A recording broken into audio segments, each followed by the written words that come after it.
I don't remember during the slavery days, I don't remember well. that. To get the people to work after the war, and that was hard.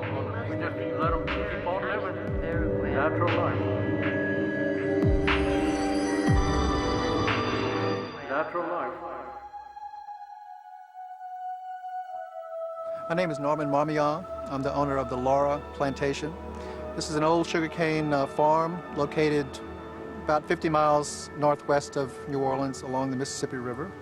Valcoram, that was a French name, an old planter, and he built this house for his daughter as a wedding present. Felicity. Felicity. That's why it's called Felicity. At that time, there was quite a few people living on the plantation. The plantation started out with 17 slaves. It ended up with 15 people who owned the slaves and 185 just before the Civil War in 1862. Plantation life was hard, it was structured. It's almost a whole waking unit, a plantation. Your day started at 3 o'clock in the morning. You did work before the sun came up. Big breakfast bell was run at dawn. And adults went to the front of the big house, said their prayers, were told what to do.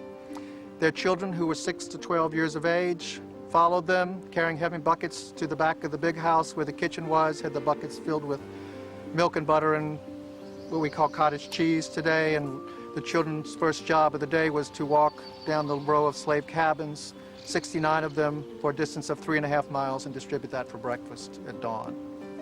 Your daily routine ended at about 10 or 11 o'clock at night. They were paid usual wages, whatever it is. Well, it wasn't very much at that time, you know, in those days. A sugarcane cutter would get about, in today's money, $500. Now, the men who were supervising, who were slaves, the sugar makers, would get as much as $3,500 in today's money. What did they do? They garnered enough money for themselves, for their families, and they freed themselves. And the average price on the slave's head throughout the history of Louisiana's slavery history was $25,000 in today's money. The first slaves to Louisiana were all from Senegal. They were basically from the same tribe, the Bambara tribe of Senegal. And when the Bambara tribesmen came here, they were specifically suited for what the French wanted, to build a colony. The Bambara tribesmen knew how to grow the crops here, they knew how to build houses, they knew brickwork, they knew metalwork, they knew carpentry, so this was perfect. And for 60 years, these Senegalese slaves became a cohesive unit, and they continued their traditions. They were allowed to continue, and they formed the base of the Creole culture in Louisiana.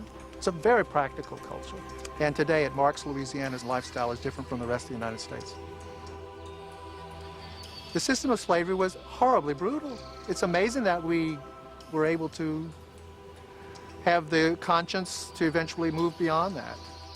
The good old days. The good old They days. weren't all so good. I don't think they were all so very good, I'll tell you.